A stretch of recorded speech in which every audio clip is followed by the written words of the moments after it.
So, the last class we have been discussing about square integrable functions, and so you are expanding some arbitrary vector in a square integrable the position basis. Okay. So, let us just come back to that again. So, any abstract vector f, so I can write it as integral dx x bra x f, because this quantity is an identity operator. So, now you call this quantity as f of x. So, this ket f is equal to dx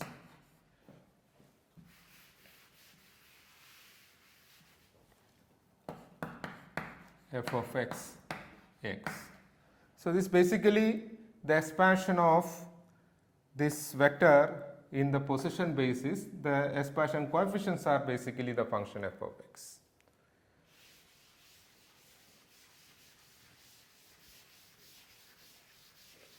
Now, suppose I want to find out inner product between two vectors. Okay.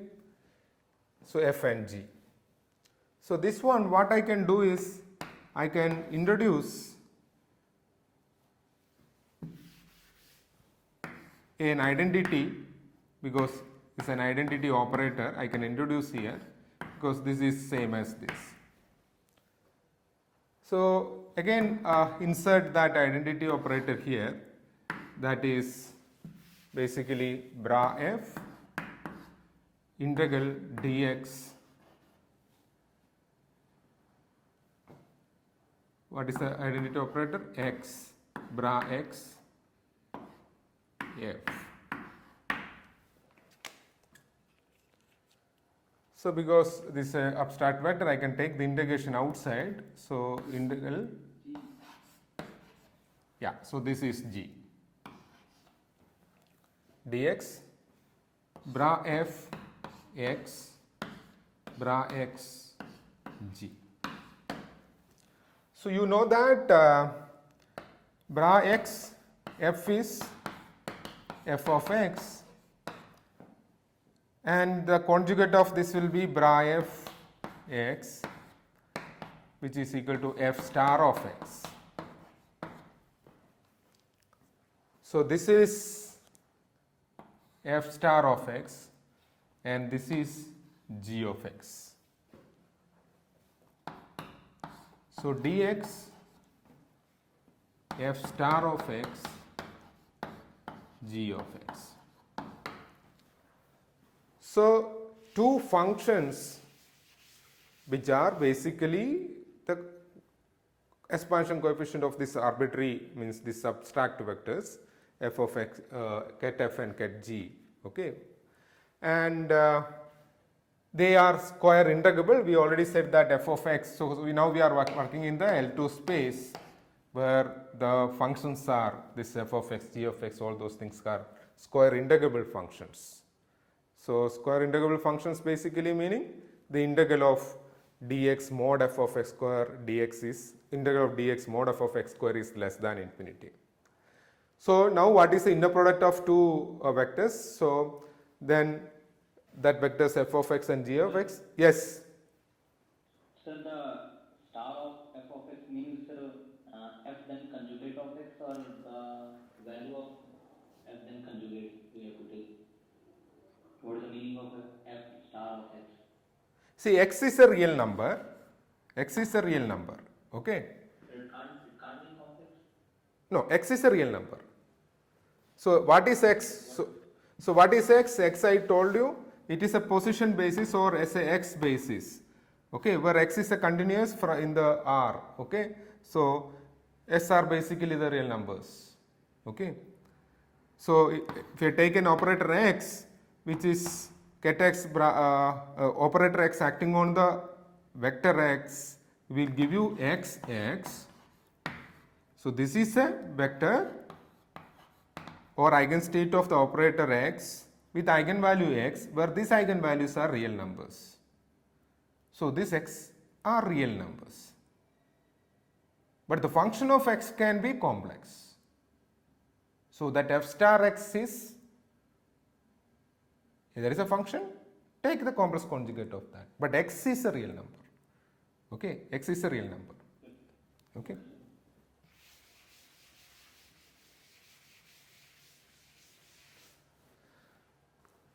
So, this is the inner product of two functions in L2.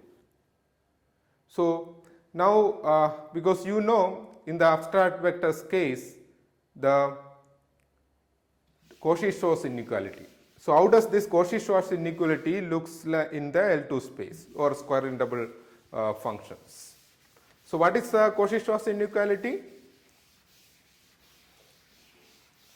Product of the magnitudes of two vectors is greater than or equal to the inner product of the two vectors. That quantity is the norm is Greater than the inner product.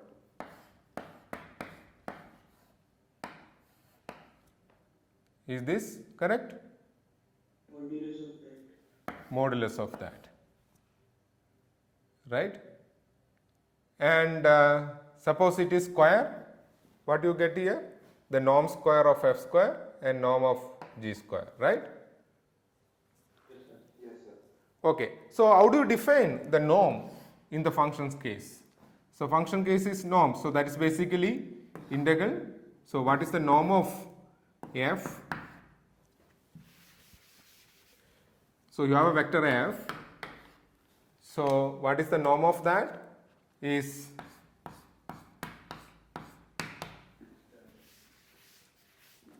bra f, right? 1 by 2.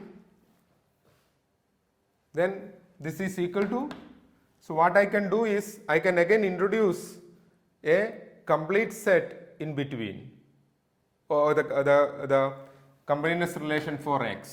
Okay, that is ket x bra x dx integral minus infinity to infinity, which is equal to identity. So I can introduce that here in between.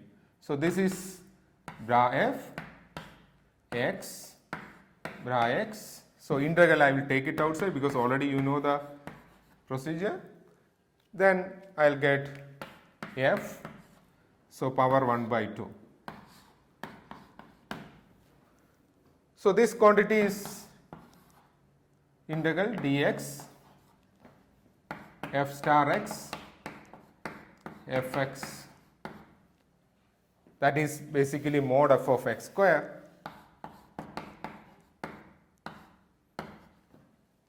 dx power 1 by 2. So for the functions, square integrable functions, this is the definition for the norm. This is the norm. If you remove this 1 by 2, that is the norm square.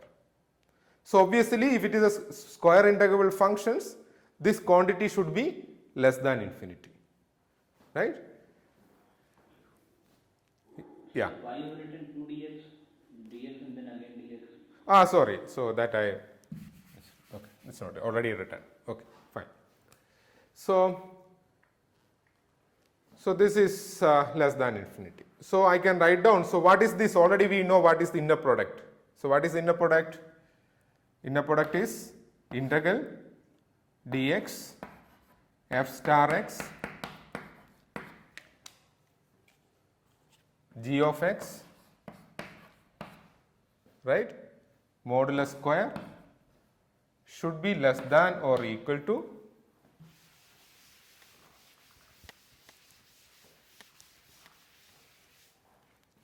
this one is basically that square. So we can just write down that integral dx. So now actually this the limit is minus infinity to infinity or whatever the domain you are talking about, a to b. So you can put that, no issue. Now let us talk about the infinite dimensional dx mod f of x square into say dy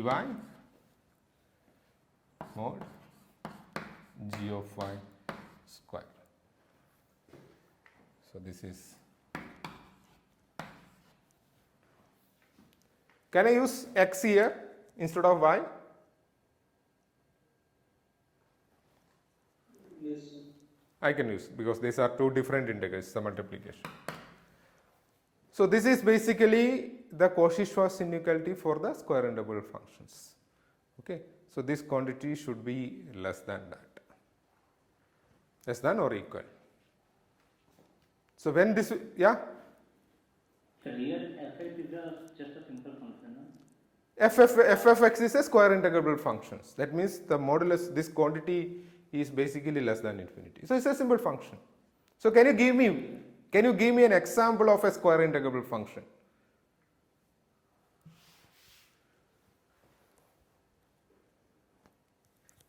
Give me an example for a square integral function.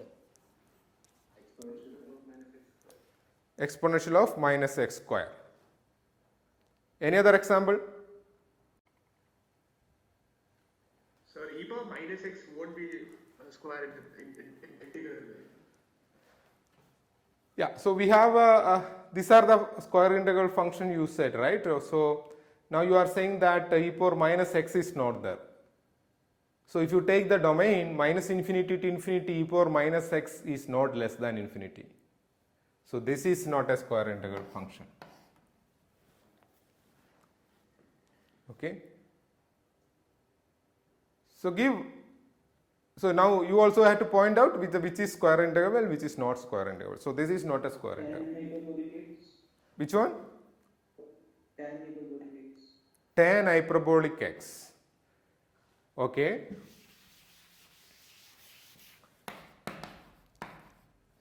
So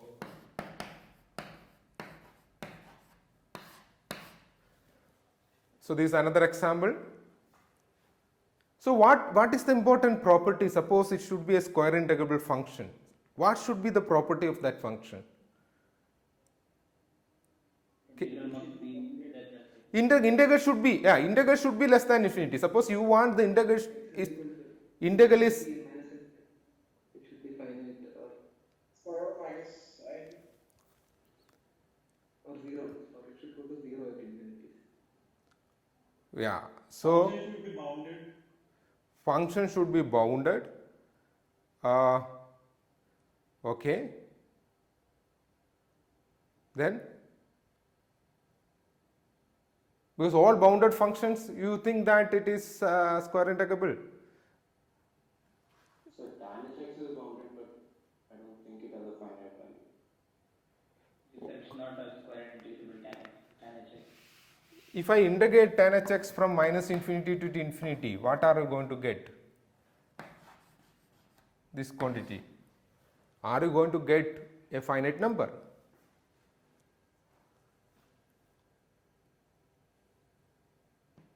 I guess no.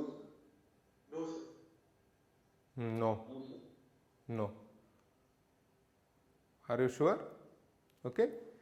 So, Integral is peak hyperbolic square, and peak hyperbolic square is finite. So integrate minus infinity. okay. So let us see some properties. Okay, which is actually if that property is satisfied, this function is basically a square integrable function. So you look at this function, because there is no confusion with you, e power minus x square, right? So e power minus x square, you already know that integral, because when x goes to plus or minus infinity, the function goes to 0, right? The function goes to 0 and the quantity is finite. Sin x by x also, when x going to plus or minus infinity, the function going to be 0. Okay. Sec hyperbolic x, again function going to x plus or minus infinity, it goes to 0. So those functions, there is no issues. Now, so if the function goes to 0 in plus or minus infinity and there is no infinities, okay, in between, okay, in between there is bounded, okay, then you can say that, okay, this goes to, it will be a square integral function. The condition is basically that integral should be less than infinity. That is the condition, okay. But if the function goes to 0 at plus or minus infinity, then you can see that there is a possibility that that function can go to belongs to the square integrable space. For example, you take sin x. If I take sin x, is that function square integrable? If I just take the sin x function, no. It is, yeah, it does not goes to 0 when x tends to plus or minus infinity. If you integrate that, you will not get a finite value. Okay. So sin x, cos x, these terms does not. What about a constant function? What about a constant function? No, sir. F of x is equal to 1. Okay. Whether this goes to a, no, it is obviously, if you integrate, you don't get a finite thing.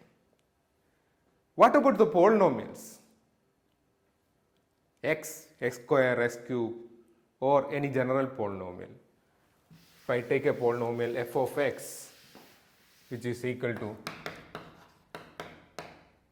a0 plus a1x plus a2x square plus etc.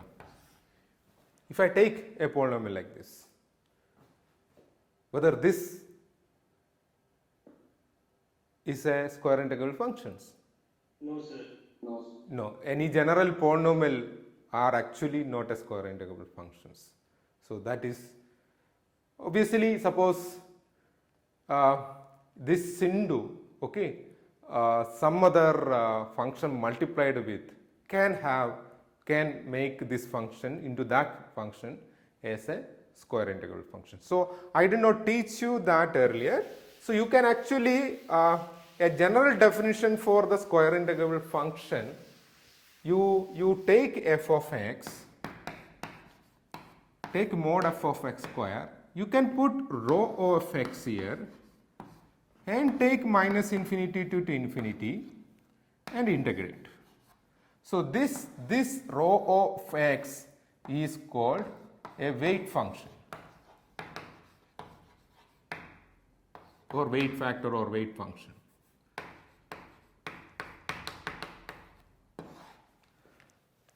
So this rho of x can make, because this f of x alone cannot make this as a square integral function, but if I multiply it with some rho of x, and this actually can lead you to make you a function which is with the integral which is less than infinity. So in most of the physics problems, what you are going to see is this rho of x will be fixed for a given problem. Okay, you have given physical problem, but f of x will change. So whoever already knows in the class, they know that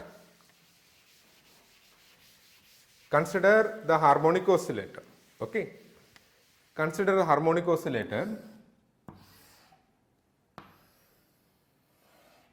You have different quantum mechanical harmonic oscillator. You will learn, but let me just give you the, maybe you heard about this earlier. So these are the different, this is the ground state ket 0, ket 1, ket 2, etc. The wave function corresponds to ket 0, that is, I told you the wave function you can, this is a one dimensional problem. So bra x ket 0, I call it as a wave function psi 0 x. Okay. So if I take this psi 0 of x, so this should be, so our quantum mechanical wave functions in general it should be a square integrable functions. So psi 0 of x should be a square integrable function. So similarly psi 1 of x, psi 2 of x, any psi n of x. So what is the definition of psi n of x? So any state ket n, so ket n are these different level, okay, ket 0, ket 1, ket 2, ket 3, x. Classically you know that any energy level is possible, but quantum mechanical harmonic oscillator you don't have any energy levels possible. So the ground state itself energy is not 0, it is basically h cross omega by 2. So any general energy level I can write it as K10. Now if I do this, so this is basically the wave function corresponds to the nth level. So what is this equal to? This is equal to proportional to, I just write proportional to e power minus ax square h n of x, h n say some b of x. So this e power minus a square, you know it is a Gaussian. This h and b of x is called Hermite polynomials.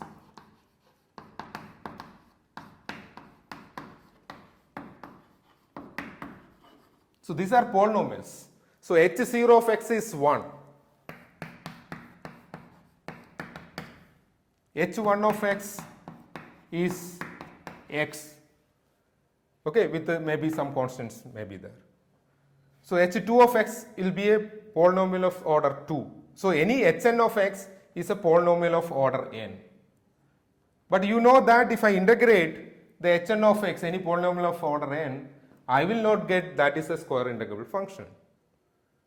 But this factor e power minus ax square, if I bring that in front of that, and if I integrate this quantity, that is, suppose this is n of x, and the norm of that quantity basically with a constant, I can write down some normalization factor n. Okay. So this one, if I do the norm of that function, that is basically n square, so I put n by n power half. Okay. So n integral dx, here the limit is from minus infinity to infinity, e power, thus what is the square of e power minus a square? E power minus 2ax square. Then hn of x is a real number, because so now this is hn square of bx. This quantity will be less than infinity. Okay. So this is a polynomial, hn of x is a polynomial, but that alone will not make that as a square integral function we are talking about. But this factor, so that's what I say. So here the rho of x in this case has become the Gaussian. So why the Gaussian? Because any polynomial you take, a Gaussian like this factor, because when x going to infinity, this e power a minus a square will dominate over any polynomial of x, order x, n. Right? You know that, right? Yes, sir. The exponential function, okay, will goes to 0 much faster than any polynomial. So this will bring down when x tends to infinity or minus infinity, because it's x square. Okay, this will take your functions to 0 much faster than this goes to, because this function can goes to infinity, but this will bring your function to 0. So because of that reason, this is a square integrable function. So you will be doing these explicit calculations later on in your other courses, or some other people in the PhD students must have already done this. Okay. So now you see, now you understand, if there is a function which goes to 0 in plus or minus infinity, then obviously that function will belongs to a square integrable space. Obviously in between you should not have a say infinite discontinuities, because we are talking about the wave function, we are talking about a physical system. Okay, a physical system, obviously you should have a wave function everywhere. You cannot have some place wave function, there is some place there is no wave function. There should be a continuity for your function. So now there are certain problems, you know, for example, particle in a box. So if I put a box and there is a particle inside, and this is at some potential value V, okay, and this is your space X. So here if I put the particle in a box here, particle in this box, and actually I can solve this quantum mechanically. Anyway, I am not going to do that, but I just want to tell you so that this boundary is, because here only the potential is there, otherwise it is potential is 0. So classically you know that you will not find this particle outside the box, but quantum mechanically there is a probability to find the particle outside the box. But inside the wave functions will be sines and cos, because there is a boundness here, right? Because there is a wall here. Because after the wall the potential is 0. It is like a free. So here there can be a probability to find the particle. So what is the probability to find the particle? Because n of x is the wave function, the probability to find the particle is basically this one dx. So I will be talking about the probability density function later on in the course. So there you will see that if I have a probability density function, you call it as f of x, and the probability to find or probability to have the variable x, okay, between x and x plus the particle in between x and s plus dx is basically this quantity. So the psi n of x mod psi n of x square is like a probability density function, and into dx will give you the probability to find the, suppose there is a one dimensional problem and this quantity will tell you the probability to find the particle between x and x plus dx. So obviously when you integrate this from minus infinity to infinity, what should be the quantity? What should be the total probability? 1. Now you understand why our physical problem should have the functions in the square integrable, because the total probability to find the particle between any minus infinity and infinity should be 1. Suppose this integral is not constant, is not less than infinity, then our probability concept goes away, because if it is not a finite quantity, because always suppose this is a number n, no issue, I can put that n here and I can do this, okay. So that is why we always have to do the normalization. The physics, it is important, you have to do the normalization, otherwise your total probability will not be 1. Your function should be square integrable, because otherwise the total probability can't, because total probability should be 1. If it is not an integrable functions or it is not a square integral function, then your total probability is not 1, okay, it can be infinity. So now you can see how physics is coming into the picture when you calculate, then why the square integral function is important. Now you got an idea, okay, my functions, what is a square integral function, definition you know, okay. Now you think about functions which satisfy this and what are the conditions should have those functions. You are given some examples, you see all the examples you are given are correct, or you come up with, see now you look at this function hn of bfx, how many are there? How many square integral functions are there now? Infinite. Infinite. So I created an infinite number of square integrable functions, okay, with just this one weight function, okay. So I created n square integral function because number of levels are infinite there, so infinite square integral functions are there.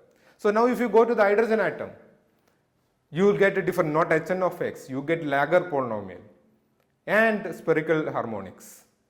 So there also you get infinite number of levels, and you will have a different kind of functions coming there. There also you will have a weight factor coming into the picture.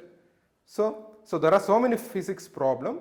In all those problems, at x tends to plus or minus infinity, your wave function should goes to 0. Okay. So anyway, I am not getting into the more physics now. So the free particle when you talk about, because in that case you cannot actually the square integral, that function e power ikx. What about e power ikx? This is a free particle wave function. Is this square integrable? No. So that is what you have to now box normalize it. Anyway, so you will learn those things later on in your quantum mechanics course. Yeah. And so when you say correlative functions in the range of -infinity to infinity, Mhm. can